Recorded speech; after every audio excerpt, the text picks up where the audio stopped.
I have been invited to appear in Parliament in the National Assembly tomorrow at 5 p.m. I want to go to members, Speaker of Kenya, that other than myself, at that time, and prosecute my defense for 2 hours. I trust the other members to be kind enough to allow me to respond in silence. However, consider that I'm elected by the people of Kenya directly. On 9th of August 2022, Kenyans woke up early to go and voting their president and deputy president. And out of the millions of Kenyans who turned up, 7.2 million Kenyans decided willingly that Dr. William Ruto should be elected as president and Gachagua as the deputy president. I think it's only fair when members of parliament decide that they want to remove the deputy president from office. The people who were elected regarding Gachagua as deputy president hear his side of the story. I think it's only fair. And I thought it's also respectful to the voters to have the first opportunity to hear from me before the honorable members, because they are the ones who elected me to office. Article 1 of the Kenya Constitution says that the power, the sovereignty of this great nation rests with the people. And Parliament, that is the National Assembly and the Senate, enjoy the delegated authority from the people. It is therefore very important that the people who elected me as deputy president get my response of the very outrageous accusations against the deputy president that have no basis, that is sheer propaganda, that is a scheme to hold me out of office because of other political considerations, and has nothing to do with violation of the Constitution. It has nothing to do with gross misconduct, and it has absolutely nothing to do with committing international or national crimes. The people of Kenya are therefore entitled by right to hear from their deputy president what is his response to those outrageous allegations. Again, an attempt to do a public participation in a very short exercise that was done. My response was not part of what was presented to the people of Kenya. The people of Kenya were being asked to give their views as to whether the deputy president should be impeached from office, and the accusations were attached, but in a highly legalistic language beyond the comprehension of many Kenyans. But the response of the deputy president was not there to enable them make an informed decision by listening to the charges against him and listening to his response. Because the rules of natural justice demand that no man should be condemned unheard. My lawyers will be vigorously challenging that public participation as a nullity, and that does not meet the threshold of public participation as expounded by the Supreme Court of Kenya during the celebrated case of Governor Peter Wabora. The motion alleges that 2 years since assuming office, Rigathi Gachagua has acquired property and wealth whose estimated value is 5.2 billion, despite his known income by way of employment is 24 million. This is extremely outrageous. Honorable Mutuse goes ahead to give properties that he alleges are owned by one Rigathi Gachagua. I trust he was just given a document to sign. Had he taken some bit of time to do some research, he would not embarrass himself and the National Assembly. James Derito Gachagua was the governor of Nyeri and died in London on the 24th of February 2017, and yours truly, Rigathi Gachagua, was by his bedside. Prior to his death, 3 or 4 weeks before, in privacy, he wrote his will and appointed Rigathi Gachagua as an executor of that will, jointly with Mwai Madenge, his close-time buddy, who is a quantity surveyor, and celebrated lawyer Njoroge Regeru. The three of us were tasked to manage his estate. In the will, you'll be given a copy. He did put his properties and assets and cash and anything that he owned in this world. And among the things that he did put was the Olive Garden Hotel, the Pingo Beach Resort, the Queen's Gate apartment, and Langata high-rise flats. It is these 4 properties that the Honorable Mutuse alleges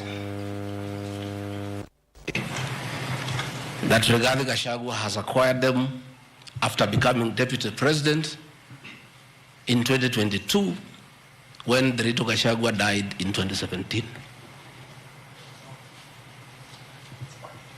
It is the most embarrassing allegation a member of parliament can table before the National Assembly.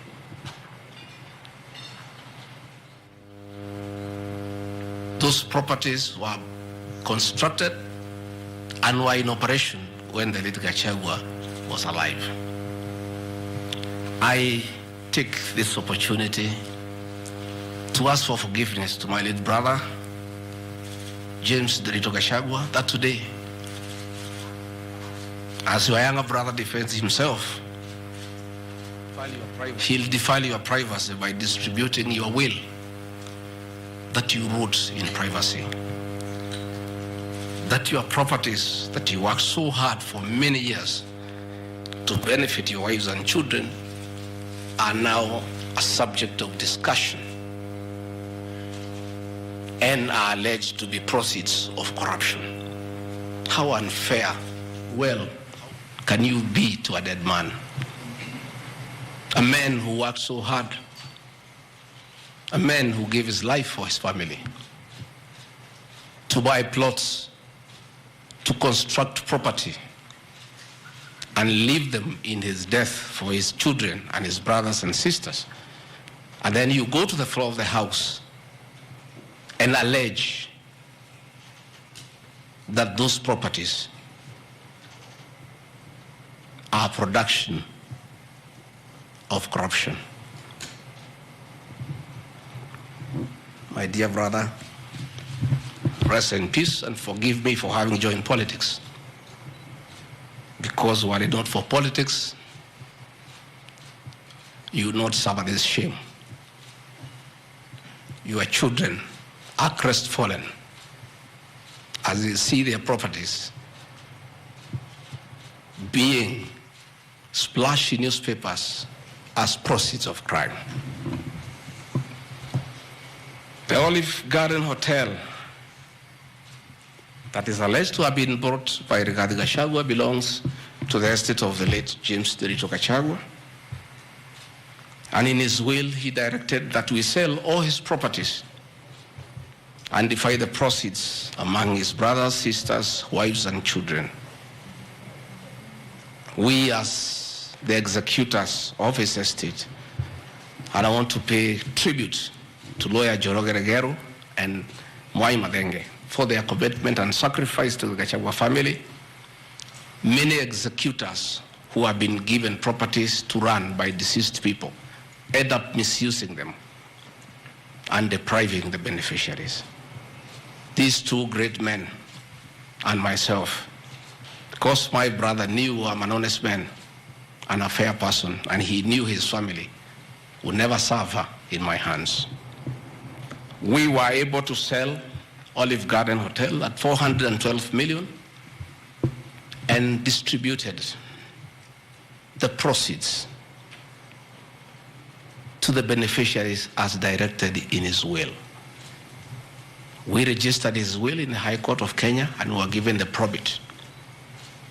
And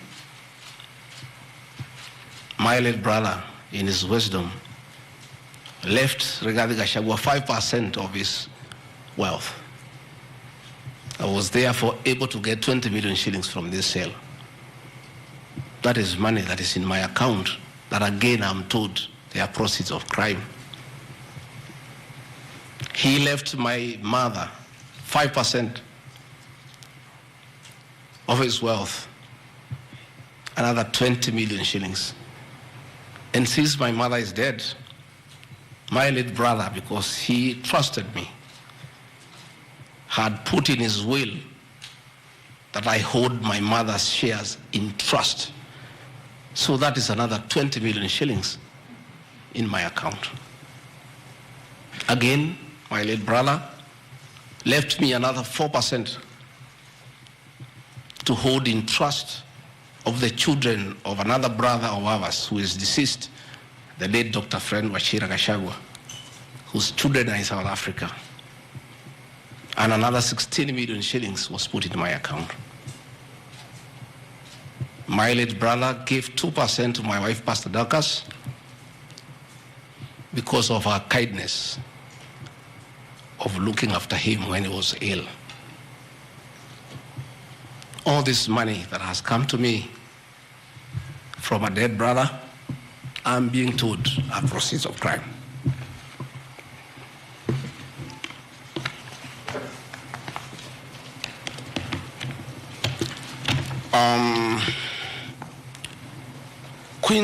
Queen's Gate Service Apartments, another property belonging to the late Gachagua, is another property that I'm told I've bought as when I'm deputy president. That is why I have 5.2 billion worth of money. And this property, again, we sold the Cooperative Bank of Kenya, the staff retirement benefits for nearly 600 million. And this money we utilized to pay his debts. And today, as the late Gachagua rests in heaven, he has no debt. Again, I want to thank my fellow executors, Njoroge Regeru and Mwai for what you have done for my brother. Vipingo Beach Resort in Kilifi was Gachagua's holiday home, a beautiful palatial resort on 3.5 acres on the beach. I remember with nostalgia that he used to host us there every Christmas to enjoy ourselves. This property still belongs to the estate of the deceased because ourselves have a family. We want to retain it for sentimental value so that when we visit there, we remember him and his kindness. The Honorable Mutuse again goes to the National Assembly in a very emotional manner, quoting the Bible, says that this property has been bought corruptly by the Deputy President without knowing where the money has come from. I have seen some land, Rogoro Kiamariga, 1223 in Mathera East constituency. To start with, Rogoro Kiamariga is not in Mathera East constituency. It is in Mathera West constituency. In haste to dispose of the Deputy President because of political deceit and conmanship and betrayal, they could not even get it right where the land is situated. They were in such a haste to get rid of the Deputy President. The land is Rogoro/Kiamariga, 1223 in Mathera West constituency. It's a 2-acre piece of land. It's alleged it has a helipad. It's a lie. The land is 2 kilometers from my rural home. and I've planted napier grass for my dairy unit. I bought it at 3.5 million shillings. Again, proceeds from my dairy farm. I have a dairy farm with almost 150 cows, and I do make an income of almost 1.5 million shillings every month. I can surely afford to buy 2 acres of land. And I take this opportunity to thank my brothers from the Kalenjin community for that dairy farm. Anytime I've gone to the Rift Valley, in appreciation of the support I give President William Ruto, the Kalenjin community always gives me a cow or 2. And within 2 years, I have the largest dairy farm in Madeira constituency, courtesy of the Kalenjin people. I want to thank them for their kindness. I have seen an accusation that I've bought 40 acres of land in Kakuret, Kabraine, in Keni, Nyeri constituency as Deputy President of the Republic of Kenya. I saw the Honorable Njoroge Wainaina, the MP for Keni, signed the notice of motion to impeach me on the allegations, this one being among them. Had there been no malice, Njoroge Wainaina, the Honorable MP for Keni, would have advised the Honorable Mutuse that he sold me this land in the year 2015. I have a sale agreement I'll give you with this picture. I bought this land from the Honorable Njoroge Wainaina in 2015. I was not even a member of parliament. Yet he has appended his signature that I should be impeached and go home for having corruptly bought 40 acres of land in Kakuret. In fact, the land is not 40 acres, actually 35. The allegation is that it's 40 acres. But that land is 35 acres. The people of Kakuret know it. I bought it from the Honorable MP for Keni. And had he read this motion, I'm sure he would not have signed it. But as you all know, there was a lot of coercion. There was a lot of intimidation. And I'm sorry that I'm told the Honorable Wainaina is admitted in hospital because of threats, coercion. He's being forced to hang a brother against his will and his conscience. These are the lies that Mutuse brought to the National Assembly, and asking the people of Kenya to get rid of the Deputy President of the Republic of Kenya based on lies. I have seen another ridiculous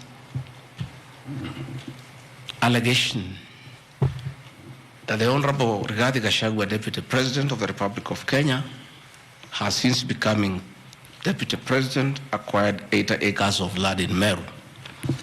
That is false. What is true is that the Deputy President is a member of Solution Circle Limited in Meru. And for those who do not know, the Deputy President is half Meru, half Kikuyu. His mother, the late mother, Kirigo Gachagua, was born in Meru in a place called Katheri, and thereafter settled in Kiberesha. Deputy President Rigathi Gachagua sometimes is a lonely man. His father is dead, his mother is dead.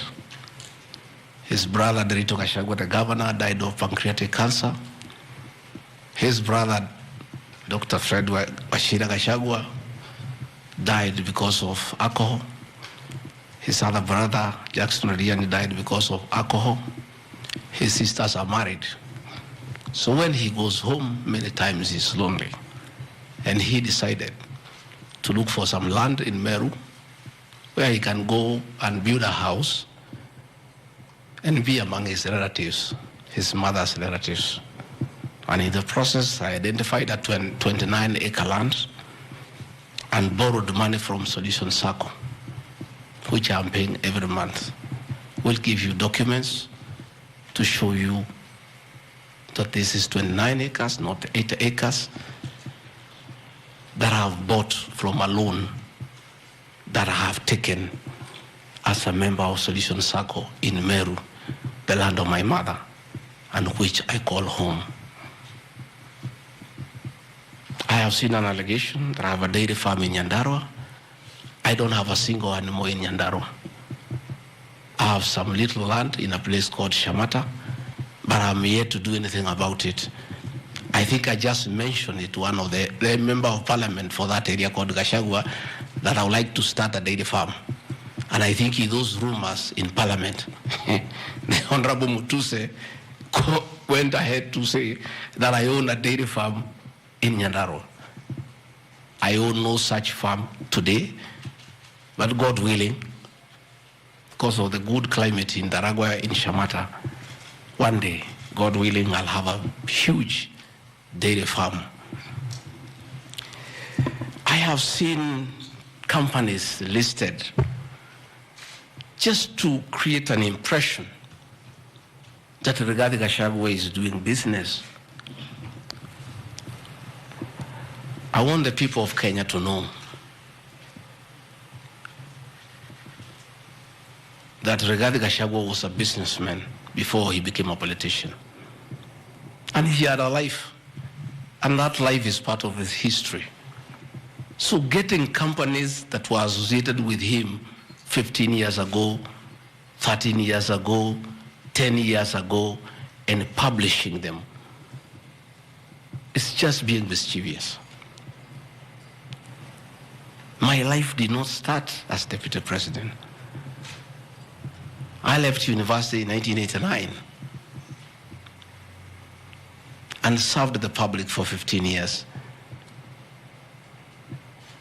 up to the year 2002. I left for the private sector for another 15 years.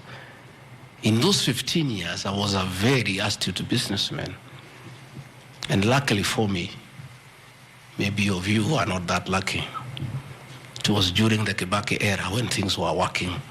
The economy was strong, business environment was right, and there was room to make money. And I made money that time. Those are old companies, and they are not trading.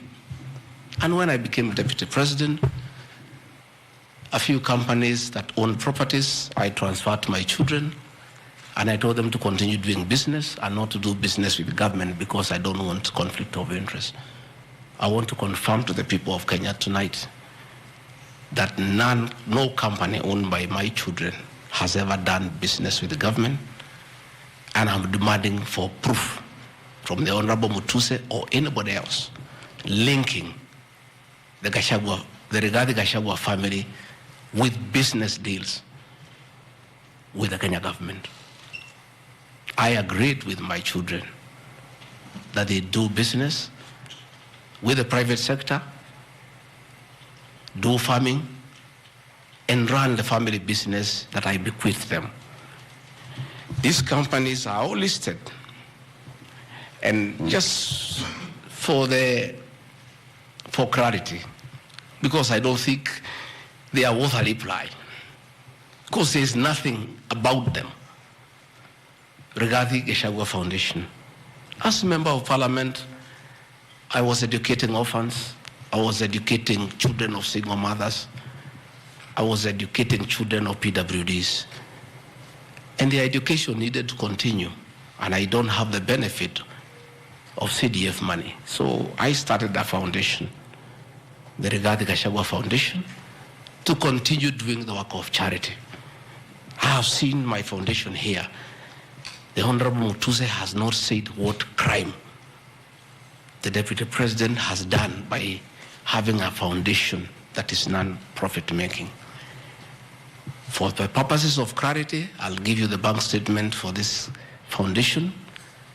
I have only received a total of 12 million shillings from well-wishers, which have educated children, have educated students at Pwani University, and other vulnerable people.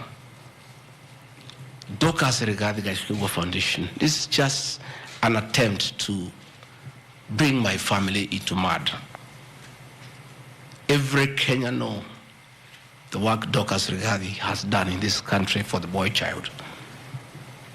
She has opened clinics for addicted children, and she gets a lot of money in her foundation. Since the decision was made that the government will not fund the office of the spouse of the deputy president, Kenyans of goodwill flock to her every day with cash donations, with material donations, for her to continue with a very good program she's doing of rehabilitating children in Kilifi, in Mombasa, in Nyandarua, in Laikipia, in Nairobi, and her work is well documented. I am yet to see from the mover of this motion what crime the Dorcas Rigathi Gachagua Foundation has done. There is no allegation, there is no evidence, there is nothing. Against Rigathi Gachagua Foundation, there is nothing. Spiritway Limited is a company registered by Dorcas Rigathi that does work with church ministries. This ministry has not traded, does not even have a bank account. It's some strong women of God who have come together to create a company around their issues, to preach the gospel.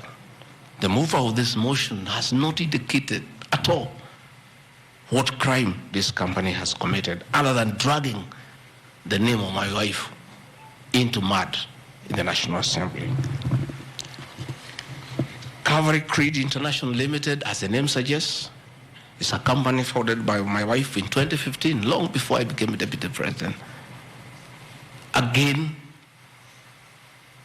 on evangelism and activities to do with the Church of Christ. I have not seen a single allegation against this company. Mothers of the Lord Limited. Again, this is a company incorporated by my wife, Pastor Dorcas, in 2021 with our friends. It has never traded. It does not even have a bank account. The Ũneeni Collective. This is a business name registered by my son, Dr. Keith Rigathi, in 2021 before I came into office. And I've asked him, and he has told me the ideas he had, they have not yet come to fruition. So the company is dormant. I am yet to see a single allegation against this company by this young man. GradPass Apartments Limited is a company that the executors of the late Gachagua put together to manage Langata View Apartments. The late Gachagua left 80 apartments for his children in Langata and asked us to sell and distribute the proceeds to the wives, the children, and the brothers in a formula that he gave. In a family meeting that I chaired, we agreed as a family that we should not sell the flats. We should share them so that everybody can be getting a rental income. In that formula, because of the shares he gave to me, I have 10 flats. His daughter has 10, his wife has 5, another one has 2, another has 1. So we did put this company together called Grand Bypass Apartments Limited. This is a company that will be managing those flats on behalf of the beneficiaries of the estate of the late Gachagua. Again, this company has been put here by the Honorable Mutuse as a company that is involved in corruption. A company set to manage flats belonging to a dead good man who had foresight to think about the future of his children. And in his death, he is being haunted on nonsensical allegations simply because a decision has been made that Rigathi Gachagua is no longer useful to this administration. He is a spent cartridge. His work was to help fight Uhuru Kenyatta and get President William Ruto to power. And thereafter, he is of no use. So he should be dispensed with, and somebody else can be appointed against the will of the Kenyan people. That is the viciousness that we are even fighting the dead. How cruel can we be? How insensitive can we be? What is this power thing? That you even fight the dead for you to entrench yourself in power and get rid of your perceived political enemies. I appeal to the people of Kenya to have respect for the dead, if nothing else. People may have money, they may have power, they may have everything, but they must remember that it is very respectful to respect the dead. Please stop haunting my late brother. Don't put him on trial. He committed no crime by working hard and leaving an inheritance for his children and entrusting his brother, Gachagua, to look after that property.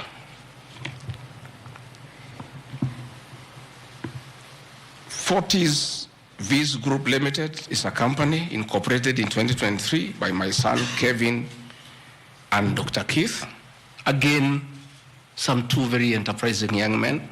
This company has not even taken off. They are still figuring out what business they can do. And before they can even settle down,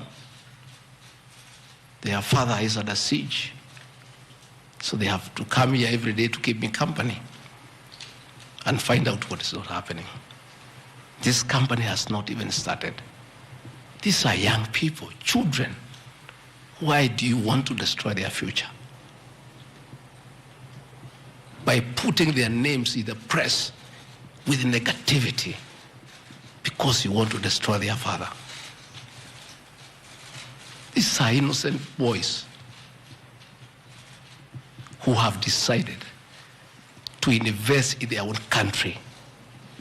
Why do you want to destroy them? You can destroy Gachagua, fair enough, he has lived for 59 years. But these boys, hardly 30 years. Why do you want to destroy them? Pioneer Medical Company Group, I founded this company in the year 2008. It has not done business for the last 10 years. Why are you bringing it to Parliament? Rido Furniture Mart Limited, I founded this company with my wife, Pastor Dorcas, in the year 1999. We used to sell furniture at the roundabout at Bomas on your way to Rongai. And we built this company from scratch. And it's been in existence for years. And when we stopped trading with it, we put up apartments in Koroi, in Rongai, called Rido Plaza, that are managed by this company. We collect rent. We have, I think, 40, 50 flats there, and pay tax every month. What wrong has Rido Furniture Mart done? Rido Plaza was constructed in 2012, 10 years before Gachagua became deputy president. Even if you want to kill his men and make sure he's totally destroyed, why don't you pursue him for the 2 years he has been in office? Why do you want to go back 20 years before he became deputy president, and criminalize his enterprise and his hard work? Biovet Kenya Limited is a company, again, I founded in 2009. many years before I even went to Parliament. It has not done business for the last 15 years. Not a single shred of evidence that this company has done wrong. It's not there. Mũrani Manufacturers Limited. It's a company that is founded by a character from our village and sold some shares to my wife and my children and interested them in manufacturing feeds for pigs and for chicken. It never even took off. This company has never traded in government. It has not done any business. It is actually dormant. I'm told the account has only 132,000 shillings. And you want to set the Deputy President of the Republic of Kenya, a man elected by 7.2 million Kenya shillings, because his wife and children have some shares in a company that has 132,000 shillings. Surely. Delta Merchants Limited is a company I founded in 2009 during the Kibaki era. It has not done business for 15 years. We demand that you say what this company has done. Wamunyoro Investments Limited is a company named after my village in Wamunyoro, which I founded in the year 2001 as a construction company. This company owns a lot of property that I bought in those years when the economy of this country was on sound footing. Since I became Deputy President, we ceased all activities of this company. It has not done a single transaction with anybody. The company is dormant, but it owns property. Those properties were bought and acquired long before I became Deputy President.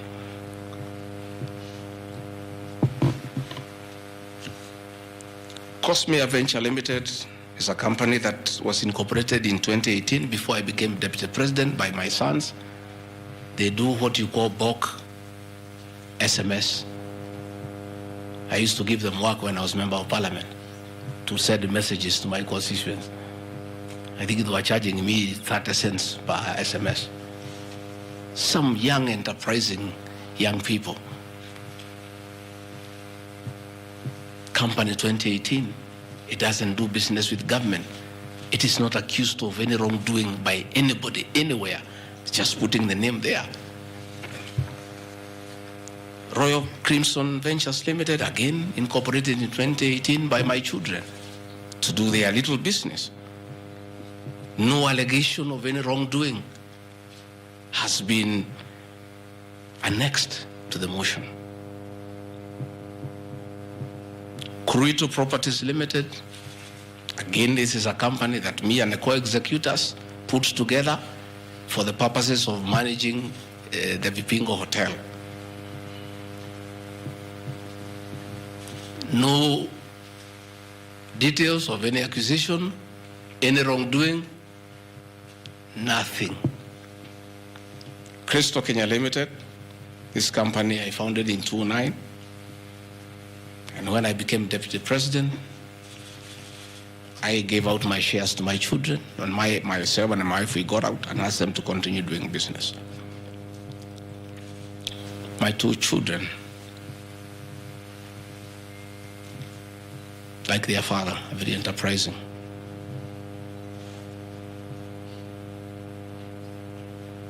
Nyeri County, where I come from, we were hit badly by COVID, and all our hotels shut down.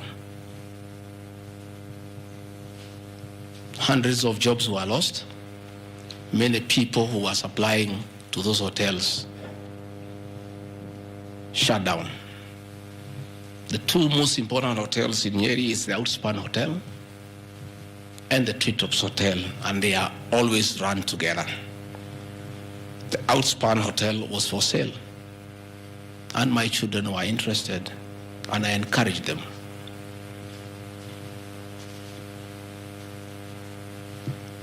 Treetops Hotel cannot be sold. It belongs to KWS. It's a government hotel. You can only lease.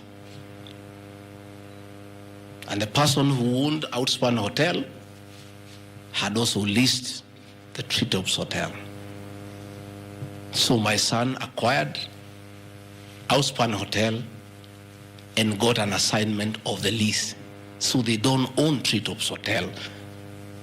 It's on a lease from KWS to Aberdare Safari, then an easement to Crystal Kenya that is run by my children. I shouldn't be here talking about Crystal Kenya Limited and my children because they are not part of this proceeding. But they have no other forum to defend themselves, so I have to defend them. They are grown-ups. They should defend themselves, but they don't have the forum. They went to a bank and borrowed 600 million. The documents are there. And bought a hotel and bought the lease. And I publicly announced that my family has acquired the 2 hotels because there was nothing to hide. I saw no need to advise my children, like other people do, to buy the properties through proxy because this was straight business. They went and borrowed 600 million from the bank. And they were given 1-year moratorium, which is not over, to do the renovations and all that and open the facility. But I want to thank my son, Dr. Keith Regadi. He worked very hard. That I think last month or so, I was at the Treetops with the British High Commissioner to open the Treetops. The Treetops is so important to the people of Nyeri and the Aberdare ecosystem. It is in the Treetops Hotel that Princess Elizabeth slept as a princess and woke up as a queen. And when that facility was shut down, it was very devastating to the people of Nyeri and the Aberdare ecosystem. So when the people of Nyeri heard that the son of the deputy president is interested in leasing that facility from KWS and reopen it, there was joy and ululation in the Aberdares. Since this hotel opened, 45 Kenyans are back to work. The mama mboga we talked about during our campaign are supplying vegetables to that hotel. The local butchers are supplying meat to that hotel. The traditional Moboko dancers come every weekend to entertain the tourists and get some payment. The tourism circuit of the Aberdare is back because of these 2 young men who are now being demonized as crooks, as criminals, who should not invest in their own motherland because they are the sons of the deputy president. The deputy president of the Republic of Kenya spends a lot of time in one of his functions that he has been given by the president to coordinate development partners and look for investors. Why should the deputy president go to look for foreign investors when his own children can invest at home? Children of many other people I know hide their money in Dubai and Cayman Islands. They don't want to invest here. What crime have the children of the deputy president of the Republic of Kenya committed by borrowing money from a bank to buy a hotel and spur tourism, create employment, and spur business within the local environment? These boys are so demoralized, asking me, Dad, why didn't you advise us that it's a crime to be your children, that we have no life of our own, that we shouldn't invest in our own country, and if we dare to invest, we should do it at our proxy so that we conceal our identity? Are we criminals by virtue of being your children? That's a question my children are asking me.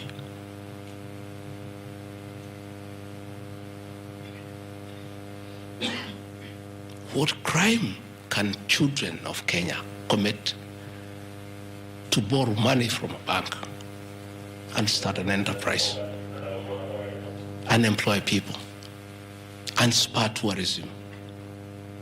How unfair can a country be to its young population? To condemn them for being enterprising. I'm being told by the National Assembly that I need to be impeached from office because my children have dared to borrow money, buy property in their name and invest in their own country. And for that, their father should be sent home. I want to conclude by Karadi Farm Limited. This is a farm I founded in 2001 with my wife, Pastor Dorcas. And it runs our farms. It runs our dairy farm in Nyeri that is doing very well. I'm making $1 million shillings or so every month. And I sell calves, and it's doing very well. And my farm now has become a model farm for the local farmers. We are doing chicken, we are doing rabbits, we are doing sheep. Again, nobody has told me what crime has Karadi Farm committed. Technical Supplies and Services Kenya Limited, a company I founded in 2001. I did business during the Kibaki era. When things got very bad, I stopped doing business with it. It has not done business for the last 8 years. And of course, in the 2 years I've been Deputy President. I want proof. Tomorrow, the National Assembly to table proof what these companies have done. They will be very embarrassed before the people of Kenya. This will be the most shameful act ever in the history of our National Assembly, where you go table a motion that is so sensational based on trash and not a single accusation backed by evidence. I have seen an allegation that exerting influence on officials of the Ministry of Lands to issue an allotment letter to Wamunyoro Investments Limited and using the fraudulently acquired documents to support a court case. Again, Wamunyoro Investments Limited was never allotted any land. This parcel of land, 209/12077, Wamunyoro acquired at 24 million shillings in the year 2012. The documents are there, we'll give them to you. Purchase from a third party. Somebody went to the National Land Commission and lodged a case and claimed the property belonged to him, a former senior outside the Ministry of Lands. And the National Land Commission made a determination, the records are there, that the land belongs to Wamunyoro Investments Limited. Again, he went to the High Court in the year 2022. I was not Deputy President. I made my witness statement before I became Deputy President. I supplied all documents before I became Deputy President. I did not file any evidence as Deputy President. And the matter was concluded, and the High Court issued a judgment. We'll give you the judgment that the land belongs to Wamunyoro Investments Limited. I am told that they have appealed the judgment. I invite the Honorable Mutuse to apply to be co-joined in the appeal, and then he can argue his case. This is a matter that has been adjudicated by the High Court of Kenya and made a determination. And you want to bring it to the National Assembly. The matter is alive with the Court of Appeal. It is sub judice to even discuss it in Parliament because a determination has been made. Irregular procurement of mosquito nets at a cost of 3.7 billion. I saw a huge headline from the Star newspaper, planted headline. This is the most ridiculous headline I've ever seen. And this is the most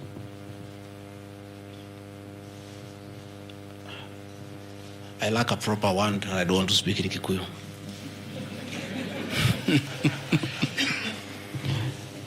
I think somebody needs to give me some water. What I want, I'm looking for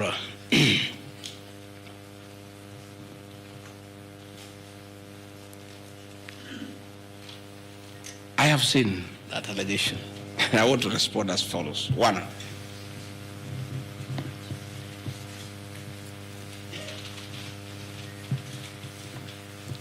there is Andrew Mulwa. He has sworn an affidavit with the false allegations, and he had better be very careful, because he has made a statement on oath.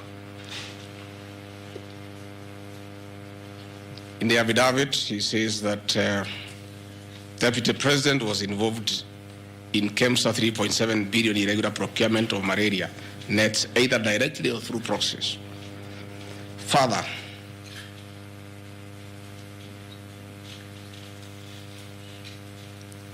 Shobika Impex Limited is an international company, the fourth largest manufacturer of mosquito nets in the world. It has done many tenders with KEMSA, with the Global Fund, countries in Africa, in Asia. And there was a tender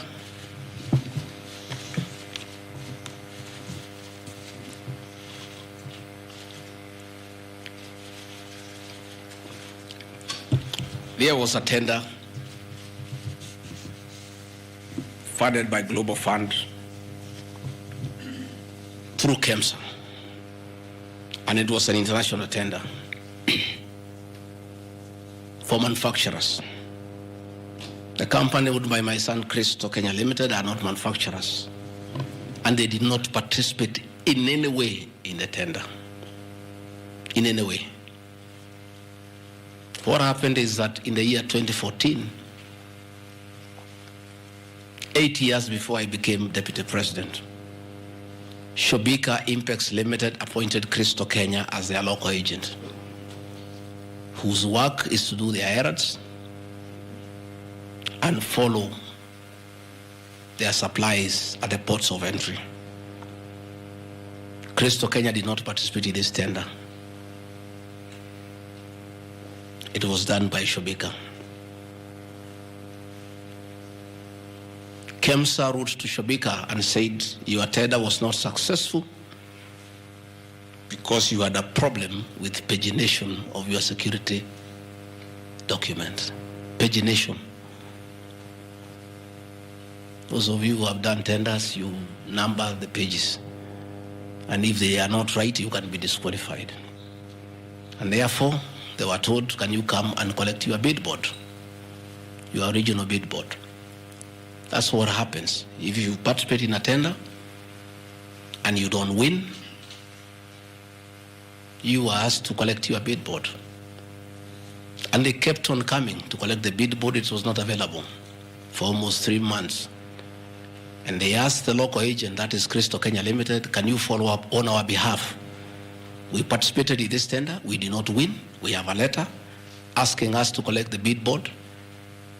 We are waiting for it because this is money that is tied as our agent in Kenya. Can you follow up?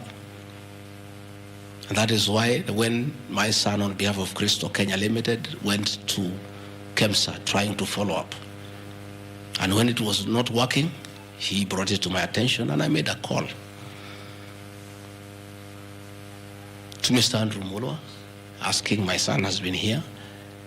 There's a little issue about a bid board of an unsuccessful tenderer. Why is it that this is money that is tied? And these are foreigners, these are foreign investors. We don't want to make life difficult for them. Please, why don't you release it to it unless there's a problem? No, he said, no, the matter is under investigation. That is why we cannot release it. The bid board is with the SEC. I said, fine. If the matter is under investigation, so be it. Right along, the investigations were over. EACC wrote to KEMSA and returned the bid board. KEMSA in return wrote to Shobika and returned the bid board. End of story. Shobika did not win the tender. They were not awarded the contract to supply the nets. No nets were supplied by Shobika. No public funds were lost. And we are told by Deputy President asking why a bid board to a tenderer who has failed to win cannot be returned, he endangered the lives of the people of Kenya. That is how absurd the allegation is. There is no evidence that the company with my son participated in the tender. They did not participate. There is no evidence that the deputy president interfered with the tender. The only crime is that urging so that we don't frustrate foreign investors. If they were not successful, why are you keeping their tender security? You need to give it to them. And it was a lot of money. I think it was 500 million or something like that. So I want to say this is a very ridiculous, and I take great exception to the headline by the Star. Please, we'll give you the documents. Tell us, where was the deputy president involved in a tender? This is a tender that never was. And for the record, to show that this tender had no problem, after the investigations, during the investigations, the CEO, Terry Ramathani, was suspended to allow investigations as it should be. And Mulwa became the CEO. Mulwa was not there during the tendering. He came after the tender had been annulled. And he was dealing with the aftermath of the annulment of the tender, that is returning the bid boards, sending document to ACC. After investigations by ACC and the Senate were concluded, Terry Ramadhani was appointed by President William Ruto as the Deputy High Commissioner to India. That tells you, because when those appointments are made, the head of public service writes to ACC, DCI on issues of integrity. Terry was cleared, which means there was no scandal. And again, and most important, no public funds were lost, no nets were supplied.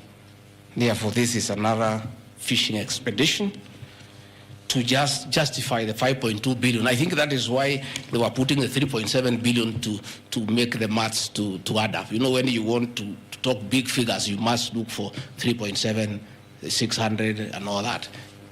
Even all these things I've read here, if you take your phones, we are nowhere even, we have not reached 2 billion. Because Olive Garden, 400 million. Queen's Gate Apartment, 600 million. Outspan and Treetop, 600. So these are just figures that were being put to the people of Kenya so that they can see us into bad light. Unnecessary and expensive renovation at the official residence in Karen and Mombasa. How Mutusen knew it's unnecessary, I don't know. He has never been here. You guys were here before. When President William Ruto was deputy president, he was denied funds for 5 years. This place was in very high state of disrepair. It took me 7 months to move in. The roofs were leaking, the toilets were blocked, the septic tanks was broken down, the borehole was broken. There was nothing. Parliament, in its own wisdom, allocated funds for the renovation of this residence. As a deputy president, I have nothing to do with public expenditure. In fact, at that time, the accounting officer, between 2022 and 2023 financial year, was the State House Controller. Procurement was done, tender was awarded, and the renovations were done. And you can see the place looks good. There was need to dignify the office of the deputy president because he has a function of coordinating development partners. Ambassadors and high commissioners and all sorts of international visitors are always here.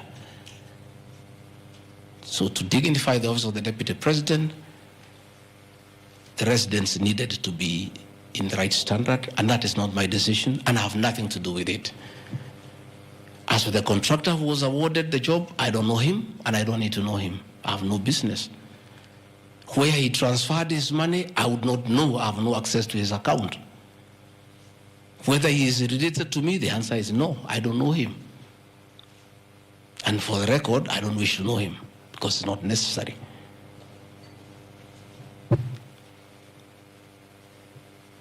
Government expenditure is audited every year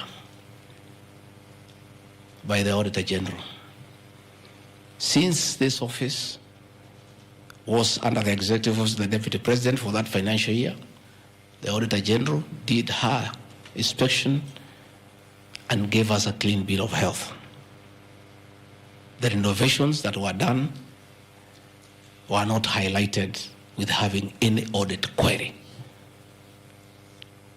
If the Honorable Mutuse had taken his time to look at the Auditor General's report, he would not have brought this baseless accusation. And even if there was an accusation, it should be directed to the accounting officer, who is the State House Controller, not me. I don't deal with procurement. I don't deal with financial management. I don't deal with anything to do with public finances.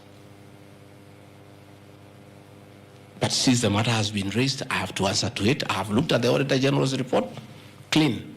I have looked at the contract, it's signed by the Controller of State House. As to the work, that I can attest, they did a very good job. And this residence has been dignified. The same with the residence in Mombasa. You know, the residence in Mombasa is where President William Ruto and his wife, Mama Rachel, were chased away, and the house allocated to the regional commissioner. And on assuming office, I took up the residence. It was in state of disrepair. Again, it was renovated. It's a good place. And I normally go there when I go to Mombasa. And it makes a lot of sense, because before the renovation of that residence, anytime I went to Mombasa, I normally have a huge delegation of security people, hospitality, and all that goes with the office, not really me. The bills were very expensive. It makes a lot of sense to have an official residence for the Deputy President in Mombasa, so that when he is there, you cut down on public expenditure.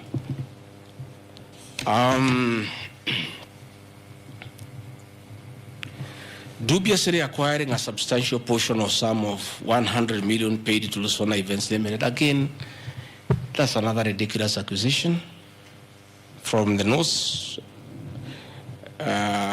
This is people who give services here for events. We have many meetings. You have come here for IBEC. There are tents put up here to the required standard. We have meetings here for development partners. This is a very busy residence. Most of you have been here. Again, I don't get involved in procurement. That is the work of the accounting officer and his team in public finance management. As to the person who does that work, I don't know he or she, and I have no business knowing who does the work. Those are things that are not in my purview. Again, the ridiculous accusations that that money came to me, one would have to demonstrate how it came to me. Was it brought to me through my account, through cash? Who was there? What is the evidence? Again, it is just trying to throw mud at me. And I want to say that that accusation is baseless, and we believe we want to see the mover of the motion coming up with tangible evidence. Again, these accusations lack particularities and specifics. They are just generalized accusations. Again, we'll be challenging that again in court, because there is a ruling that grounds of impeachment must be well grounded and must be particularized and specific. This is just an allegation. Where is the nexus between the supplier of events to this residence and the Deputy President, Gachagua? There is no nexus. I don't know the person. I don't know the company. I'm not involved in the procurement. I don't even know how it is procured. All I do is I want events, and they are arranged, and I take part in those events. those accusations of funds utilizing the deputy president, in the office of the deputy president, coming for my personal benefit are ridiculous, unfounded, and totally malicious, and there's no evidence whatsoever. And I want you people, the press, to also ask these people to give you the evidence. Don't just write headlines. Ask, where is the evidence? Where are the particulars?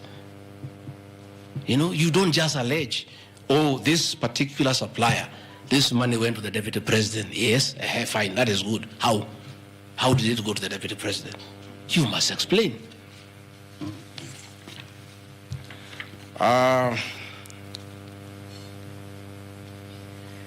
Alleged sensational but false allegations against Lady Justice Esther Maina. It is alleged that a special notice of motion at ground 4 had a gross violation of the Constitution, that I publicly attacked the Lady Justice Esther Maina and forcibly threatened to bring action against her. I did not threaten to bring any action against Justice Maina. I did bring action against her. I was just informing the public because I'm a public officer and I have freedom of speech. I have filed a petition before the Judicial Service Commission against Justice Esther Maina in issues I felt I did not get proper justice. So I did not threaten her. I did what the law says. If you are not happy with the conduct of a judge, you file a petition before the the Judicial Service Commission, which I have done. Again, I don't want to delve before the matters because it is against sub judice, but that I have done. So I cannot be threatened.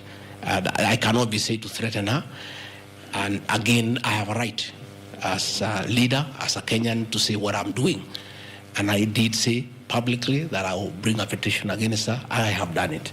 And the evidence is there. You see it. We have filed a petition and we are waiting for it to be concluded.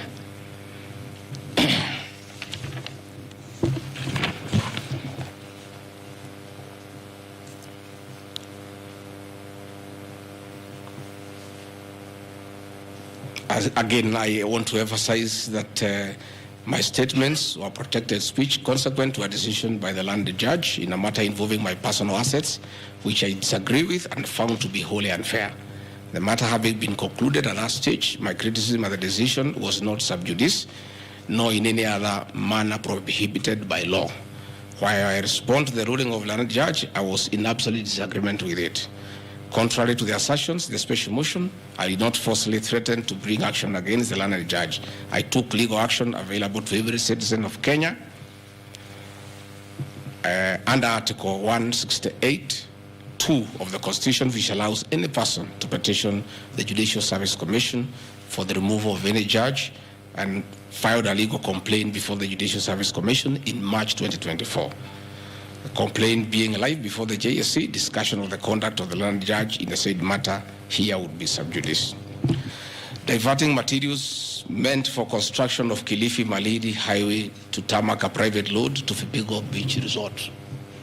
Again, I say Vipingo Beach Resort belongs to the estate of the late Governor Gachagua. The facts are as follows. King Charles III visited Kenya between 30th October 2023 and 3rd November 2024.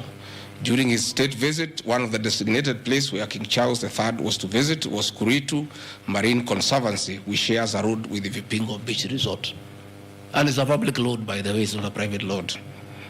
I have annexed a copy of the program of the state visit to Kenya by King Charles III, marked RG, which at page 13 on items 63 and 64 shows his departure and arrival at Kuritu Marine Conservancy.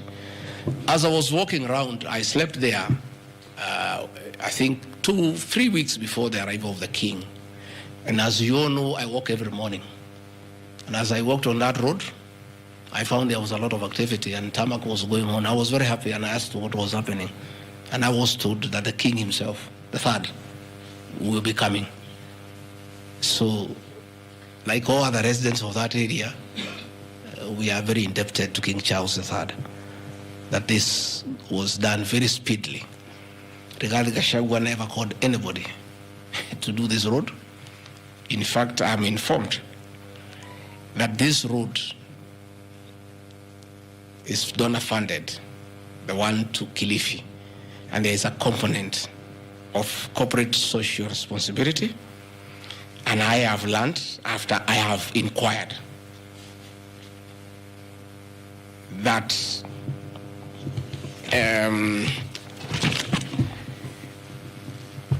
these people of that road is called Takawungu Shariani Vipingo. It's off the main road, and I am made to understand that Kuritu Marine Conservancy, Vipingo Secondary School, Shariani Primary School, among other stakeholders, including a public market, applied to Kenya to be considered for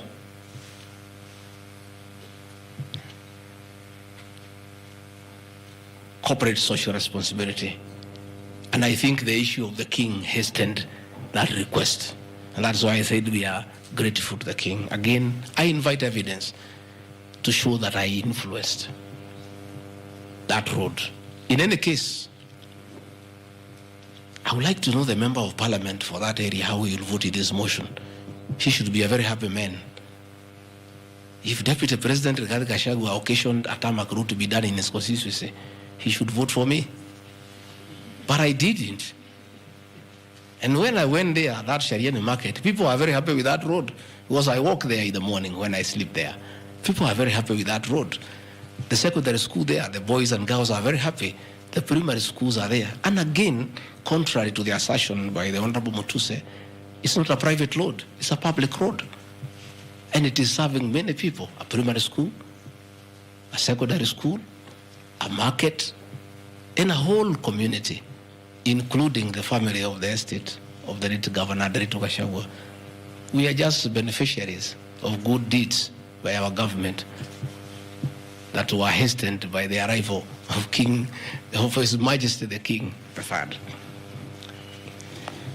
Undermining the President and the Cabinet by allegedly making contradictory public statements from the position taken by Cabinet regarding the evacuation of the people residing along Nairobi River. To start with, for the record, President William Ruto has never complained to me that I have undermined him. If he has told that to Honorable Mutuse, I would like to know that he has complained to Honorable Mutuse that his deputy has undermined him. Article 147 of the Constitution provides the Deputy President shall be the principal assistant to the President and shall deputize for the President in the execution of the President's functions. Article 28, which states that every person has inherent dignity and the right to have that dignity respected and protected. Article 29C, which states that every person has the right to freedom and security of the person, which includes the right not to be subjected to any form of violence from either public or private sources. Section 152G1 of the Land Act, which states that notwithstanding any provisions to the contrary in this act or in any other written law, all eviction shall be carried out in strict accordance with the following procedures. A, be preceded by proper identification of those taking part in the eviction or demolitions. B, be preceded by the presentation of the formal authorizations for the action. C, where groups of people are involved, government officials or their representatives to be present during an eviction. D, to be carried out in a manner which respects the dignity, right to life and security of those affected. Include special measures to ensure effective protection to groups and people who are vulnerable, such as women, children and elderly, and persons with disabilities. F, include special measures to ensure that there is no arbitrary deprivation of property or possessions as a result of the eviction. G, include mechanisms to protect property and possessions left behind involuntarily from destruction. H, respect the principles of necessity and proportionality during the use of force and give the affected person the first priority to demolish and salvage their property. Critically, our Constitution provides at Section 147(2) that first, the Deputy President shall perform the functions conferred by these constitutions and any other functions of the President as the President may assign. Pursuant to Article 3 of the Constitution, I, as well as every citizen of Kenya and state of public officers, have the obligation to respect, uphold, and defend the Constitution in performing any of my functions. The national values and principles of governance contained in Article 10 of the Constitution by those state organs, public officers, and all persons, including myself as the Deputy President, wherever we make or implement public policy decisions. In relation to this matter, these national values and principles include the rule of law, democracy, and participation of the people, human dignity, equity, social justice, inclusiveness, equality, human rights, non-discrimination, and protection of the marginalized. Adherence to these principles became extremely important when we, as state officers, are contemplating legal evacuation of citizens with a duty to avoid inhuman forced evictions that would be contrary to our Constitution and international law. While campaigning with the President, and subsequently when I was sworn in as Deputy President, you can remember, I promised as a key pillar to the Kenya Kwanza government that there will be no forced and unlawful evictions and that all evictions shall be human and entail legal compensation. You remember my inauguration speech. I said never again shall this administration carry out inhuman evictions in a brutal manner as was done in the previous administration. I and my office, the Office of the Deputy President, have undertaken extensive engagement with all parties in regard to the cabinet decision on eviction, which I fully support, including the Nairobi River, which is an entity under the ODP and County Government of Nairobi. Adherence to these principles become extremely important when we as state officers are contemplating legal evacuation of citizens with a duty to avoid inhuman forced evictions that would be contrary to our Constitution and international law. Guideline number 6 of the United Nations General Assembly, guidelines for the implementation of the rights to adequate housing, prohibits forced evictions, and the state should ensure that any eviction under domestic law are fully compliant with international law. The guidelines further require meaningful engagement with communities to ensure that the rights of residents are implemented cooperatively without the need for eviction procedures or police enforcement. I have supported the implementation of cabinet directives on the eviction, safe for the fact that on being informed that each person residing at the Nairobi River was being evicted and paid only 10,000 shillings, which I and many other Kenyans felt inadequate compensation for eviction. I insisted that the government should abide by constitutional dictates and international norms while implementing any cabinet decision, including eviction, and maintain the dignity of citizens of Kenya facing evictions. My statements did not and cannot be construed to undermining the President, because the President, like me, sought to defend the very Constitution. I hope I'm very clear. Am I clear? I cannot, I will not oversee, supervise, forced, brutal eviction against the people of Kenya. That I will not, and I can't. President William Ruto and I on the campaign trail gave a solemn undertaking to the people of Kenya that under our administration, that will never happen. So when I was asked to oversee brutal, inhuman eviction against innocent people without notice, without compensation, without due regard to what the Constitution says, I found it very, very difficult, and I rescued myself and allowed the CS for Interior, the Head of Public Service, the PS for Internal Security to proceed. If that is the reason why Rigathi Gachagua should be impeached as Deputy President of the Republic of Kenya and sent home for refusing to undermine the Constitution, for saying no to brutal and inhuman eviction of poor Kenyans, let it be. Undermining devolution by allegedly holding a meeting in Nairobi. Good people. I'm sure you are as embarrassed as I am. That a deputy president holding a public meeting to talk to the people of Kenya is undermining devolution. To start with, Deputy President Rigathi Gachagua, in the duties spelled out by the President under Executive Order number 1 of 2023, he has the duties to coordinate intergovernmental relations. I work with the governors. This is the home of devolution. I hold meetings with the governors every day. I chair IBEC. I cannot be accused. And I need evidence tabled that I undermined devolution. The motion alleges that on 29 September 2024, I unlawfully interfered with the running of the Nairobi City Council government by holding a public rally where I allegedly incited citizens against law directives of the county government on planning and relocation of markets. This is my response. It is not true that I incited citizens against the law directives of the county government, as alleged.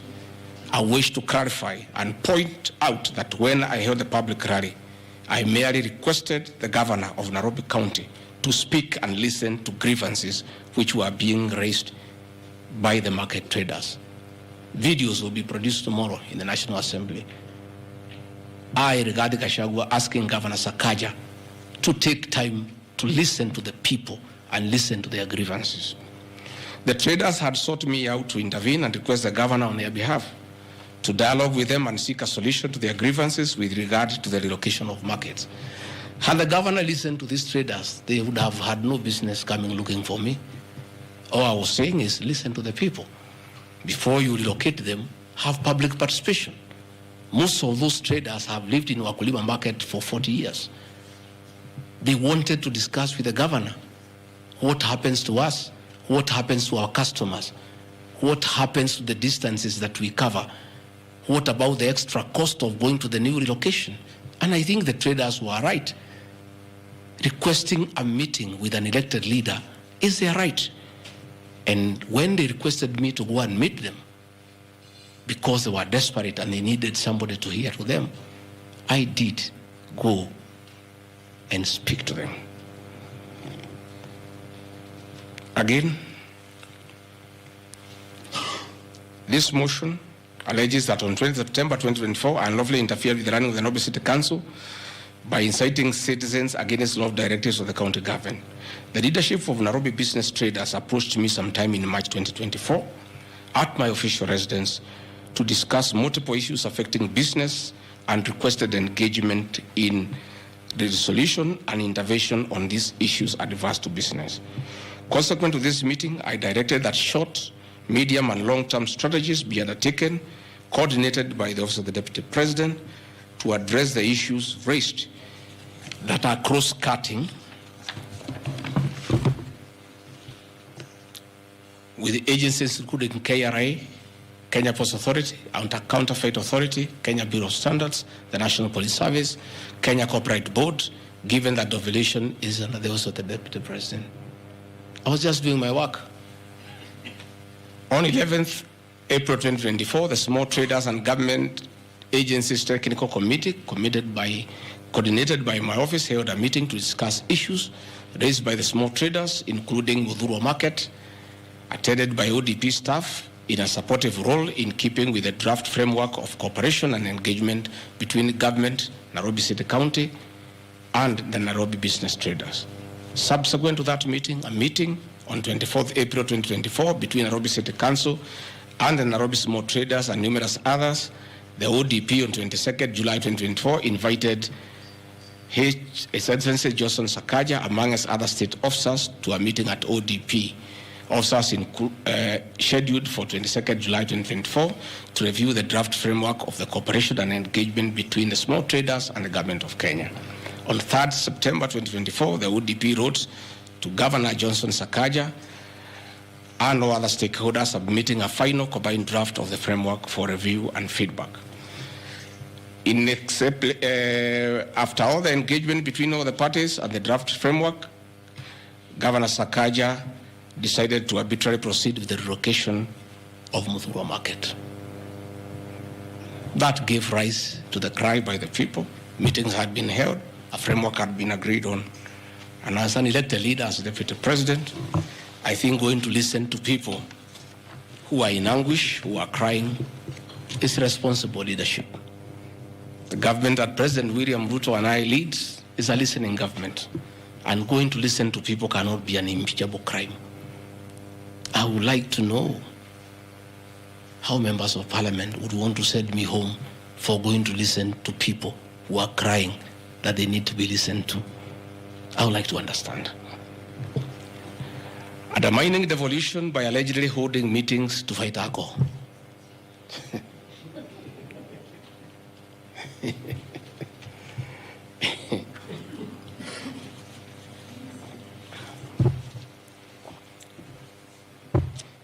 I think tomorrow will be the greatest circus. Or do I call it the theater of the absurd? That Deputy President Rigathi Gachagua, undertaking duties assigned to him by the President to fight illicit brews and drugs across the country, should be impeached because by doing so, he is interfering with the devolution. I held meetings in Nyeri, attended by Governor Kahiga, Governor Waiguru, Governor Irogo Kangata, Governor Wamatangi, Governor Kiari Badilisha. I held a meeting in Chuka, attended by governors of Embu, of Tharaka Nithi, of Meru. I attended a meeting in Mombasa, attended by governors of Kwale, a representative of the governor of Mombasa, the governor of Taita Taveta, a representative of the governor of Lamu, to discuss. I held a meeting in Nakuru, nearly with all governors present, and all of us jointly, under my chairmanship, the Ministry of Interior and Governors, we agreed on how to tackle the menace of illicit brews. And we have a good story to tell. Out of those efforts, our young men who are sleeping in trenches are back home. Women are very happy, their husbands are back home and they are bringing food. In fact, some children have been born.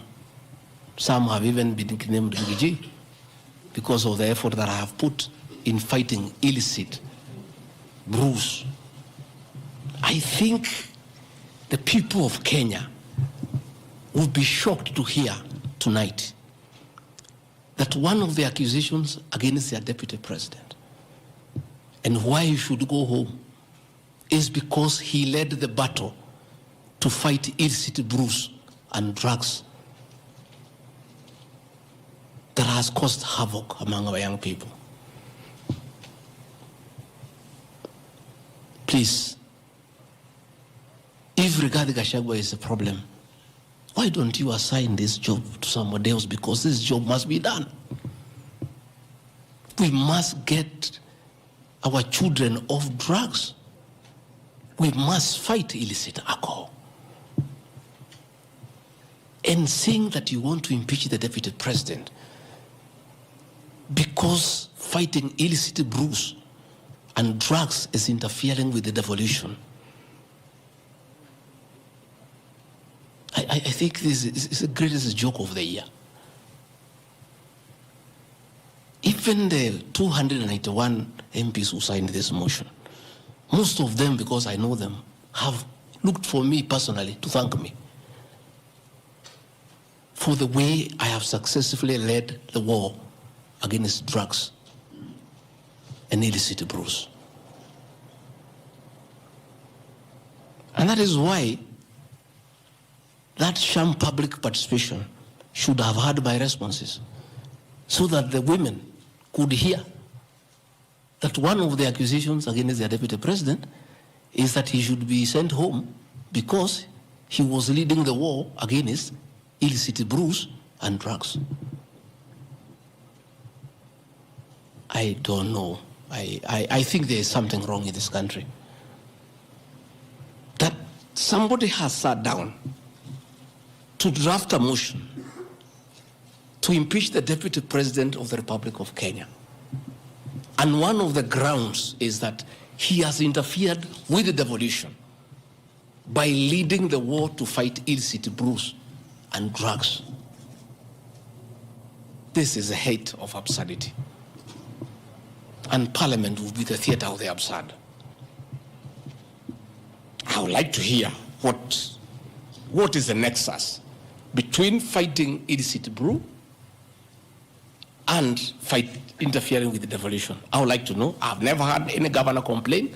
I've never had any MCA complain. I've never had any Kenyan complain. The only Kenyans who have complained are few. They are the manufacturers who are manufacturing poison under the guise of producing alcohol. Those are the only few ones. I beg the National Assembly and the Senate, most of the National Assembly, to save face, to consider striking this ground before the motion tomorrow, because it sounds ridiculous to the people of Kenya. Again, if Deputy President Gachagua has to be sent home for fighting drugs and illicit alcohol, so be it. Sensational statements against the National Intelligence Service and its Director General and other officers. My response. In relation to this allegation, I wish to state that the National Intelligence Service holds a very critical role in ensuring the safety and security of our country. They are responsible for gathering intelligence and share it with all our law enforcement agencies to ensure that the country is safe at all times. Consequently, when the country was caught flat-footed with regard to the scope and extent of the public's dissatisfaction with the Finance Bill 2024, which degenerated in the Gen Z protest, it pointed to the failure of the National Intelligence Service in carrying out its mandate.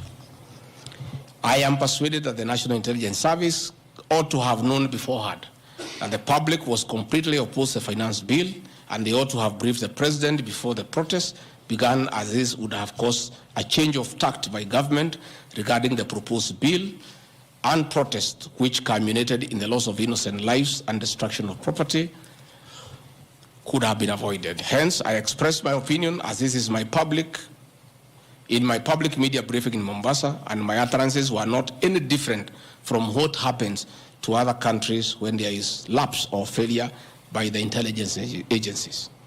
Many of you will recall that after September 11th terrorist attack in the US, the US intelligence agencies were massively criticized. An inquiry was even opened to investigate why the intelligence agency was not able to detect and thwart the terror attack. Under the Constitution of Kenya, the government agencies are supposed to be accountable to the Kenyan people, including the National Intelligence Service, and calling them out when there is a dereliction of duty does not amount to undermining them. In any case, the Director General of NIS is not above the law. He is a public officer. Just like the President, the Deputy President, Cabinet Ministers, he too is subject to criticism like any other public officer. In fact, I'll have videos. President William Ruto, as Deputy President, at one time criticized the then Director General of the National Intelligence Service. In another video, he heavily criticized the then Inspector General of Police for underperformance. I have learned from my boss how this job is done. It's clear. It's done. I mean, nobody, the President is criticized daily. The Deputy President is criticized daily. And we take no offense. The Director General of the National Intelligence Service is not above the law. He is a public officer. He is accountable to the people of Kenya. And when one feels he has underperformed, he'll be called out. Because that is the nature of the Kenyan state. And this I learned from my boss when he was deputy president. Again, there was an issue that the president and I committed ourselves publicly that never again in our administration shall ever we allow abductions and extrajudicial killings. Despite the police keeping on misleading the president to say that there are no abductions, you all know, you have evidence on video that they have happened. And that is what I commented, and I said it is wrong. And because I'm a truthful person, I'll say what is wrong when it happens. Despite the fact that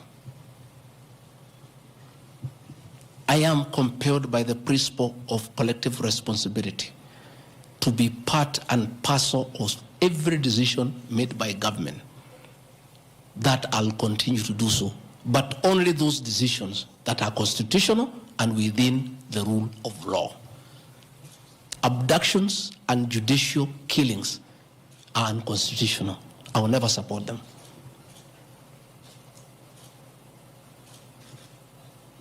President William Ruto has been criticized left, right, and center.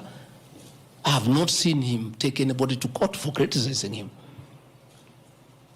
Why is Rigathi Gachagua being impeached for calling out the Director General of the National Intelligence Service? The Deputy President is criticized daily. The judiciary is criticized daily. The media is criticized daily, including the Star, whom I've criticized today. But that is as far as it goes. And again, despite being just the Deputy President, I enjoy a constitutional right in the Bill of Rights, freedom of speech. And if the Director General of the National Intelligence Service was aggrieved, there are mechanisms of how he can take me to court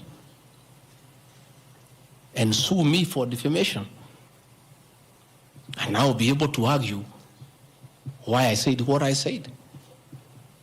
So that is not a ground for impeachment. I mean, that is curtailing liberties, the freedom of expression, the freedom to hold public officers accountable for their actions.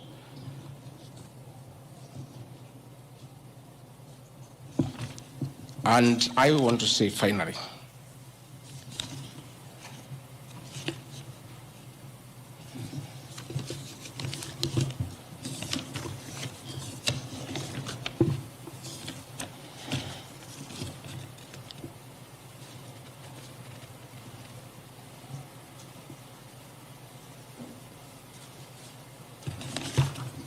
I think I've literally addressed all the grounds because I felt it's important for the people of Kenya to know the allegations against the Deputy President and his responses. And as you have heard, though you are not judges and you are not advocates, there is nothing here that violates the Constitution. There is no gross misconduct. There is no crime that has been committed.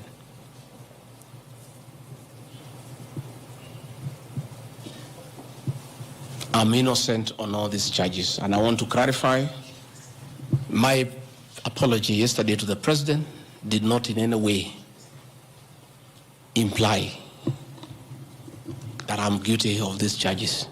I'm not. This I'm not. My statement was that if there is something I've done to the President that I don't know, that probably has upset him, I ask for his forgiveness. But that was in no way an admission of this ridiculous allegations meant to overturn the will of the people. Finally, in conclusion, I want to say that overturning the will of the people is not a joke. It calls for very serious violation of the Constitution. None of these issues here meet the threshold. We'll go to Bunge tomorrow. I'll be there at 5 for 2 hours, and I'll put my case. In the unfortunate event it proceeds to the Senate, I'll be there again to prove my innocence by way of evidence.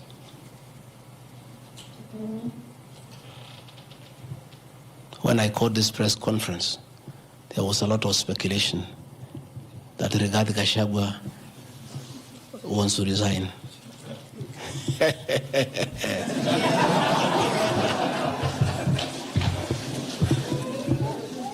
This is a man elected by 7.2 million Kenyans. How dare you suggest to him that he can do so without public participation?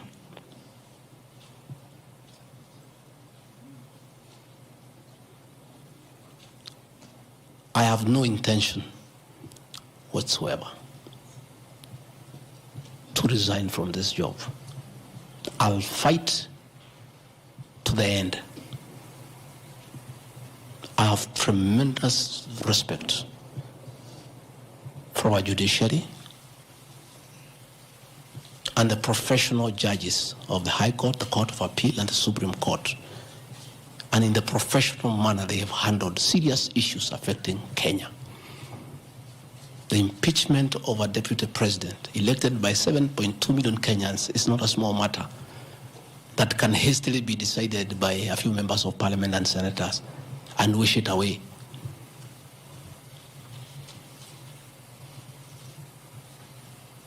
I'll submit myself to independent institutions to get justice.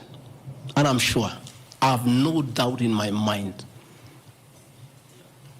that I'll get justice. And this impeachment will be thrown out. And I'll carry out my duties as deputy president. That is why anybody sending feelers to me to resign is a joker. And I found a few of people using my friends to come and sweet talk to me.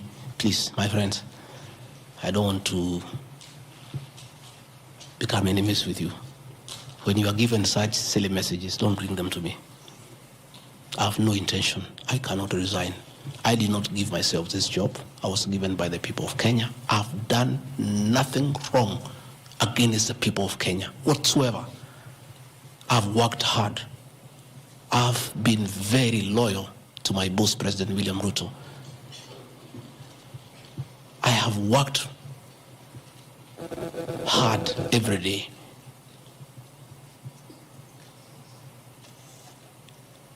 And I will not be distracted. I think there's one issue I've forgotten, one ground. The issue of the shareholding, isn't it? Even you guys can remind me if there's one issue that I have not dealt with.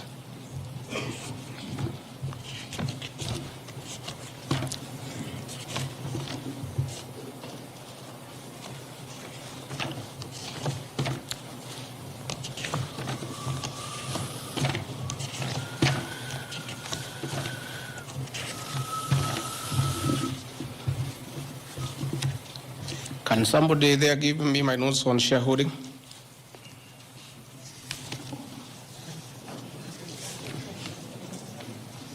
Yeah, I have them here.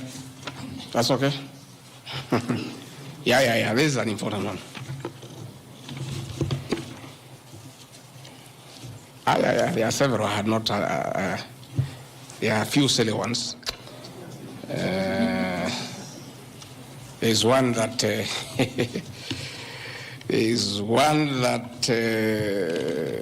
I'm conniving with cartels in the tea sector to block ATDA from implementing guaranteed minimum returns that would benefit small traders. The allegation is not true. No evidence whatsoever has been adduced to substantiate this claim. As far as I know, I've successfully completed my mandate, which was assigned to me by the President, which culminated into creating synergy between people who had taken KTDA to court and suspended the operation of the Tea Act. As a result, the Tea Act now is in operation. The president never mandated me to take over the affairs of the Ministry of Agriculture. He asked me to spearhead tea reforms. I did the tea conference in Kericho, brought all the stakeholders together, and as a result, I created a synergy among all the stakeholders, and we agreed that those people who had gone to court withdraw the cases, and now the Tea Act is operational, and that will see meaningful reforms. As to claims that I have stopped the selling of tea in Mombasa, there is no evidence to that effect, and I want to call upon the Honorable Mutuse to provide that evidence. Again, in matters coffee, I was given the job by the President to initiate the coffee reforms, which I have done successfully. I held the coffee conference in Meru for 3 days in 2023. For the last 2 years, I have been working with stakeholders, including members of Parliament and the Senate, which has culminated into 2 bills, the Coffee Bill 2023 and the Cooperative Bill 2023. These 2 bills, the Coffee Bill 2023, will see the reintroduction of the Coffee Board of Kenya that will market coffee for farmers without putting profit. We have also recommended the reintroduction of the Coffee Research Foundation or the Coffee Research Institute in Roiro to work on better varieties and drought-resistant crops. Through my efforts, again, I've completed my work. The 2 bills are before the National Assembly. I call upon members of the National Assembly immediately after the impeachment process to embark on these 2 bills and see them to fruition so that farmers can enjoy the work we have done in coffee reforms. I have seen another absurd that I have taken control of a local cooperative society in Madera constituency where I was a member of parliament. This is false. I should be told which society by name because I know all the societies. I know all the farmers by name. It's really ridiculous. Again, there is no evidence. There is nothing. It's just trying to spoil my name before the people of Madera who elected me as their member of parliament. On the issues of shareholding, I think this matter has been discussed for a long time, and I think it's good tonight I put it in proper perspective. I wish to state that the allegation is equally false. None of my family members, allies, or associates are in control of any cooperative society in Madera. That one I had done. In shareholding by virtue of the provisions of the 3rd schedule of the Political Parties Act, the constituent parties of Kenya Kwanza Coalition entered into various agreements which were deposited with the Speaker of the National Assembly and the Speaker of the Senate for purposes of Article 108 of the Constitution of Kenya. 16.2, the following were members, parties of Kenya Kwanza: UDA, ANC, Ford Kenya, PAR, Farmers Party, Chama cha Kazi, Communist Party, Economic Freedom Party, the Service Party, Tujibebe wa Kenya Party, Umoja na Maendeleo Party of Kenya, and the Democratic Party of Kenya. In accordance with provisions of Clause 3E of Schedule 5 of the Political Parties Act, each of the agreements contained in a power-sharing development agenda for certain regions in Kenya. I attach here copies of the said agreement. I'll give you the Kenya Kwanza agreement so that you know when I talk about shareholding, I'm not talking about Kenyans, I'm talking about this agreement that was signed by President William Ruto and almost everybody else on how power will be shared. I've never talked about sharing resources. I have been talking about power sharing for people to get what they deserve in sharing power in accordance with this agreement. Like, for example, in an agreement between UDA, ANC, and Ford Kenya, the UDA would nominate the president and the deputy presidential candidates, which has happened. I got my share, although I have no share certificate.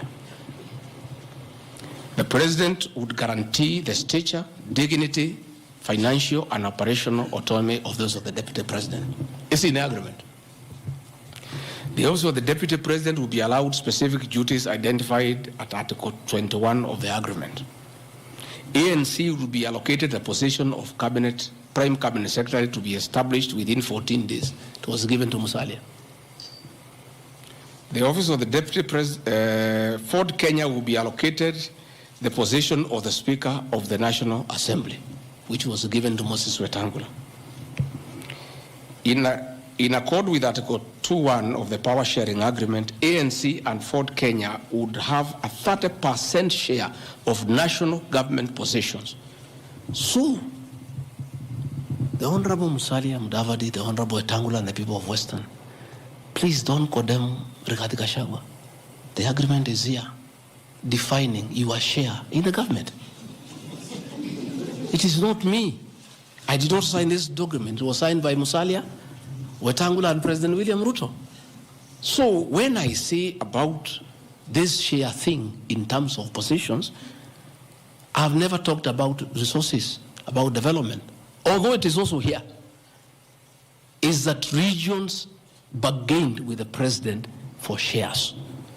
Musalia Mudavadi and Moses Wetangula bargained for 30% of shares within the Kenya Kwanza government, although they were also supposed to give us 70% of the vote, which they did not. Nevertheless, since they gave a certain vote, they are still entitled to some share one way or another. So it is not Rigathi Gachagua who said that a government is like a company. It is the agreement of the Kenya Kwanza, which I'll be tabling in the National Assembly. It is not me. It went ahead to say it. He said, ANC and Ford Kenya would have 30% share of national government positions. That is cabinet secretaries, principal secretaries, high commissioners, ambassadors, diplomatic and consular representatives, chairpersons of state corporations, directors of state corporations, chairpersons and commissions of constitutional commissions, provided the 30% share is to be shared equally between the ANC and Ford Kenya. Sasa mimi nikiambia watu wafuate share yao, makosa yangu ni gani? Iko hapa. I did not sign. They went ahead. Musalia Mudavadi and Wetangula. And they must follow these things. Because I will not follow for them because I was not party to the Western agreement. The agreements were with regions. So when people say I'm dividing regions, I'm simply following the Kenya Kwanza agreement of the way it was debated. They went ahead and said, Article 22 of sharing agreement set out a list of priority projects which Kenya Kwanza would endeavor to fulfill in the ANC and Ford Kenya strongholds of Western Kenya between 2022 to 2027 on a priority basis. Musalia Mudavadi and Wetangula signed a package for Western Kenya. I've never had anybody call them tribalists, but they signed an agreement demanding for Western Kenya. They demanded, and it was agreed it will be done. Completion of all incomplete or stored bitumen roads. Construction of an extra 1,000 kilometers of bitumen in Western Kenya. Revival and modernization of sugar factories in Western Kenya. Establishment of new industries identified in Article 22 of the agreement.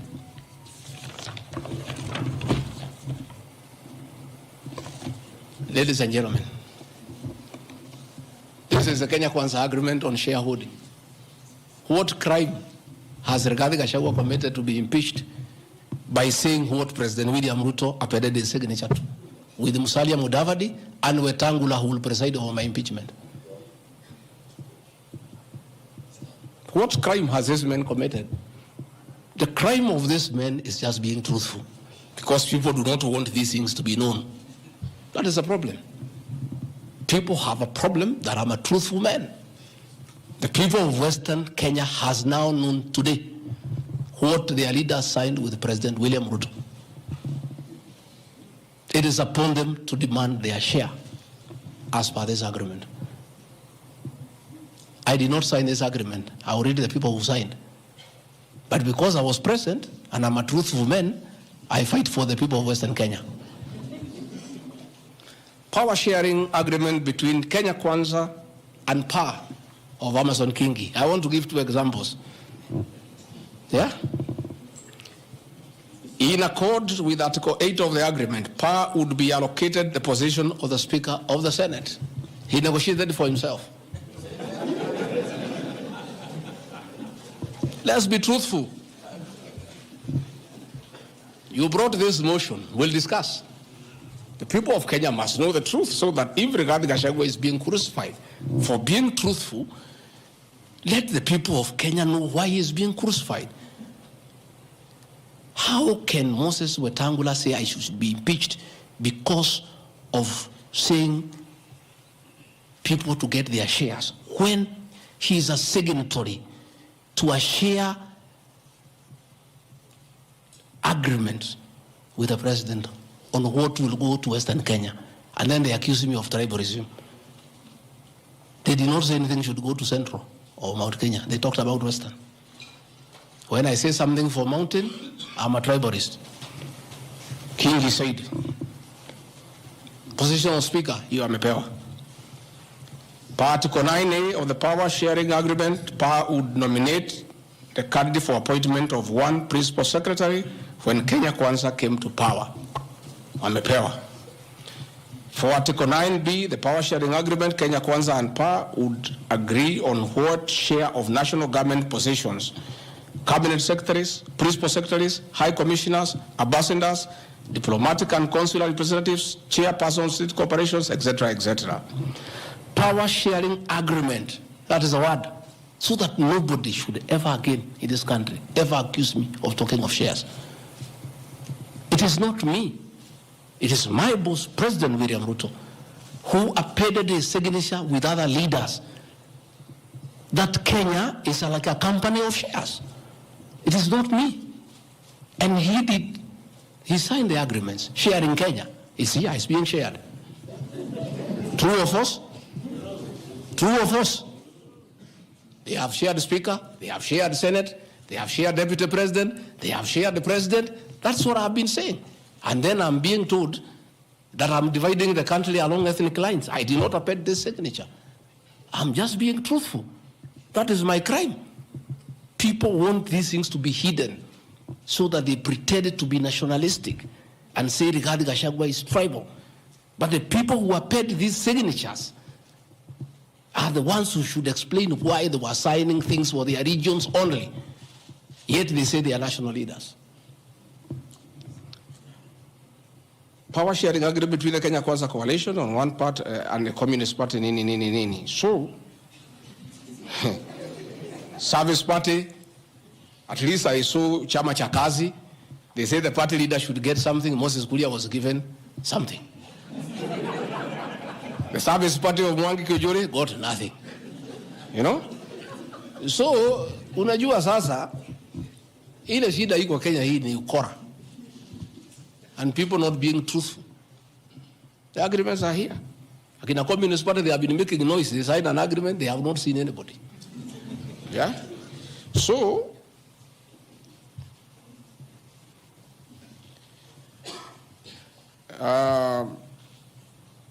my speeches on the shareholder issue are informed by their aforesaid power sharing covenants, which are founded on law and lessons learned from the well-known disputed 202 NAC power sharing agreement. Further power sharing agreements are a feature of government formation in all democracies in the world that provide the formation of coalitions. My pronouncements on the issue, properly understood, are not only anchored in law, but entirely harmless and incapable of being construed as a basis for ethnic animosity, a danger to national cohesion, or a threat to national unity. On the contrary, coalition building has been one of the most important innovations since the disputed 2007 elections in ensuring stability, equitable sharing of political power, national cohesion, and fostering of national unity. Indeed, Kenya Kwanza's main opponent in the 2022 general election, Azimio la Umoja, One Kenya Coalition Party, was a political party consisting of 25 or so political parties who also executed a power-sharing agreement as required by Schedule 3 of political parties. However, notwithstanding of the said power-sharing agreements, upon election as the Deputy President of Kenya, I went out of my way, as required by the Constitution of Kenya, to serve all Kenyans regardless of their political preferences during the election or ethnic origin. I'll produce videos on all those things. Again, my decision to embrace the broad-based government following the decision of the cabinet after the Gen Z protest is that I support coalition building. And even when the Honorable Right Odinga came, he got some shares. True or false? I mean, surely, why is Rigathi Gachagua being vilified by just being truthful? You know, it's good to be truthful. I have heard that my saying we observe this agreement is a threat to national unity. I have never been caught by the National Cohesion and Integration Committee to tell me that I have said something that can create ethnic disharmony. On the issues of one man, one vote, one shilling, I am told again that it can create tribal hatred. How? The one man, one vote, one shilling is not a formula for Mount Kenya region. Far from it. The one man, one vote, one shilling talks about equity. The gist of that formula is that all Kenyans should be treated equally. If we are giving bursary to the children of Kenya, let us agree how many children we have. If there are 30 million and we have 100 million, we divide equally and distribute to every constituency to those children. If a hospital takes care of 1,000 patients, we decide based on population what is the size of the hospital to be constructed in Roiro, where there are 800,000 people. If one borehole serves 500 people, do you construct one borehole in an area where there are 10,000 people? You need to construct more boreholes. That's all. And these populations are everywhere in Western Kenya, in Kisii, in Rift Valley. The high numbers are not just in the Mount Kenya region. This is a formula, in my view, that is good for everybody. Again, it is not a law because I pronounce myself. It's just an opinion. And in our democracy, I think it's only fair to allow people to have freedom of speech and to be entitled to an opinion. There are those who talk one man, one vote, 1 kilometer, and it is their right. And we should also listen to them and consider. And all those opinions can be harnessed, and people can agree which is the best formula to take care of the people of Kenya. That is all I said. I wanted to read to the people, of course, the projects that were negotiated, but I don't seem to have that page. I produce it tomorrow in Parliament. So that when they hear I am fighting, I am also fighting for them.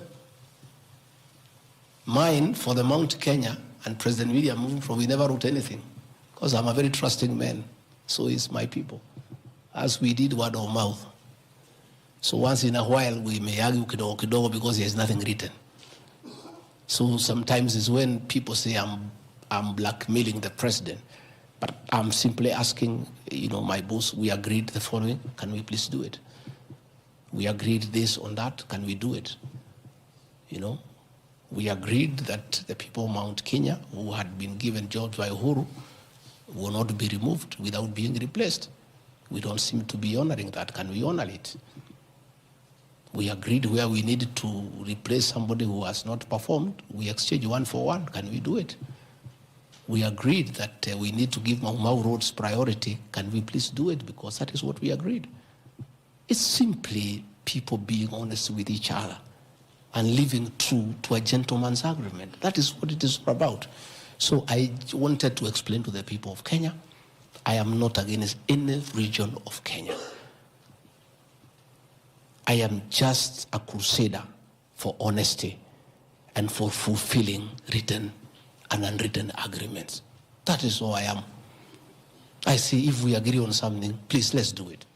If we agreed we shall do ABCD before we are elected, let's do it. If we agreed we shall not brutally evict innocent people, please let's not do it. If we agreed that we shall create a good business environment for people to do business, please let's not do it. If we agreed there shall be no abductions and extrajudicial killings, please let's be true to the people of Kenya. That is all. So I want to thank every one of you. And because I've been in Parliament, I don't think it's necessary to have questions. I've been very, very clear on all issues, why I called this a press briefing. I've said I'll be in Parliament tomorrow. I've asked my team to try to give you all the materials so that you can also go and digest. But I think I've prosecuted my case before my employers, the people of Kenya. And I trust because the members of Parliament are also listening. They'll be fair, they'll be just, and they'll be true to their conscience and do the right thing, and not hang an innocent man without evidence. I wouldn't mind being crucified if there was evidence, but there's nothing, zero. I've explained myself to the fullest. And I think you and the people of Kenya have heard me. Let me thank all of you for giving me this time, and appreciate the media for your role to inform the people of Kenya, to educate them, to entertain them, and keep them abreast with what is going on. I want to thank you for your coverage of the short public participation on this impeachment motion, because you exposed it for what it was, and your video clips are very useful for us as we argue in courts of law. You guys are wonderful. You are good people. No wonder you are called the fourth estate. I don't know where we would go in this country without you. We would have so much impunity. We would go back to dictatorship without the media. I want to encourage you to continue to be the watchdog on behalf of the people of Kenya, to protect the Constitution with zeal, to uphold the rule of law, and to call out impunity and corruption. And I want to say, after this impeachment, I want the members of Parliament now to focus on the corruption scandals around our country. The Adani scandal, the issues in public health sector, the glaring theft of public resources. That is what Parliament should consider and take time. And that is what the people of Kenya want. And I really want to thank the media for being a very responsible watchdog on behalf of the people of Kenya. Please continue writing. Where regarding Gachagua has gone wrong, please write. But always accord me the right of reply. Don't condemn me unheard. And I want to thank you tonight, because you have really written accusations against me. But I am also to blame because I never called you, isn't it? Now that I have called you, I want you to request you. Every accusation, put my answer. Is that not fair? Let the people of Kenya judge. You want to ask questions? Yes. But not outside this.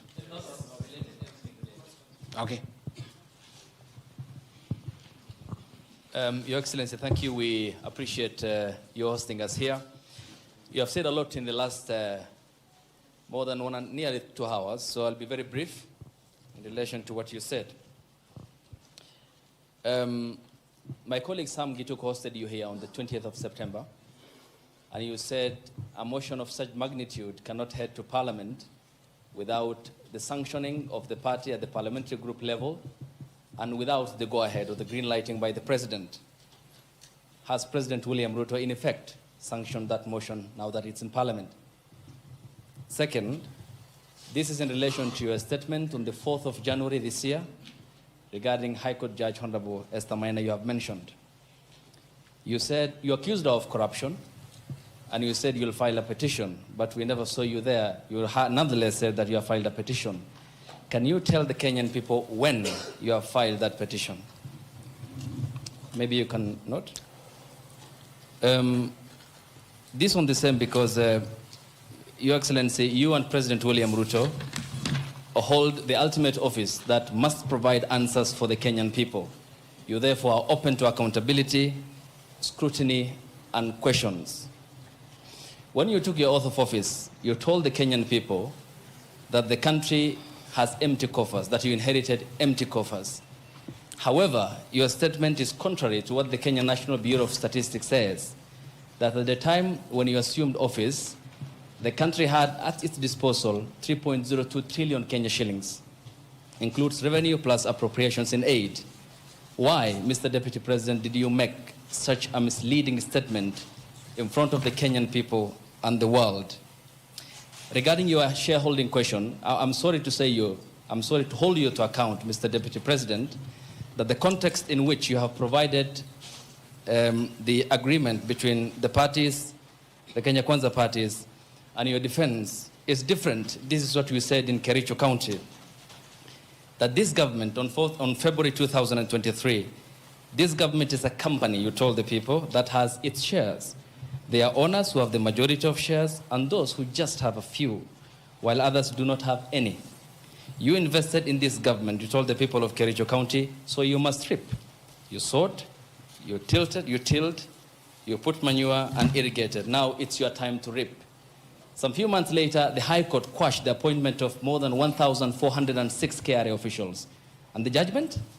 700 of those officials were either from the Kalenjin or the Kikuyu community. How much of a responsibility will you take, being part of the presidency, of such gross locking out of Kenyans who qualify, who are competent, who merit, yet half of those appointments went to only 2 communities? That's enough. Thank you. One, the issue of Justice Minor is sub judice. I don't want to discuss it because it's a matter before court, but I'll be able to give you the date when we filed so that you can follow the petition. As to the issues that this motion cannot find its way to the Assembly without the President nod, that is true. It can't. It has its nod. As to the issue of shareholding, again, this is a matter that I will be prosecuting. By answering your question, I'll delve into the merits and the demerits of the argument that will come up. But I also want to remind you that I did not say that it's a company. I said like a company. Like. You look at the clip, it's there. Like, I gave an example. And a company has shareholders. I've just read to you the 30% here for somebody.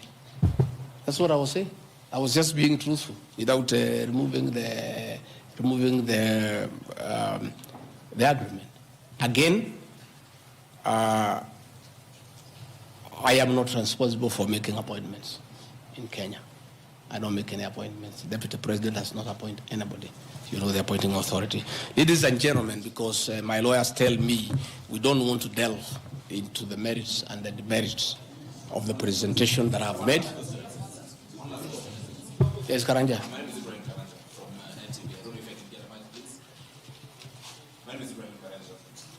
From NTV. Your Excellency, when you apologized to President Uhuru Kenyatta, you said that the words used then were out of political reasons. And that's why you are apologizing.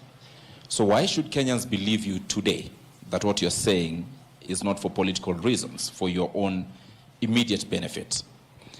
My second question, Your Excellency, what next if this impeachment happens tomorrow? If you're impeached, what next for you? If you're not impeached, then what next in this political marriage between you and President William Ruto? Let's say your answer is what I've discussed here are facts. It's for the people of Kenya to look at the facts and decide whether they have the necessary veracity or not. As to what I'll do or not what I'll do, let's cross the bridge when we get there.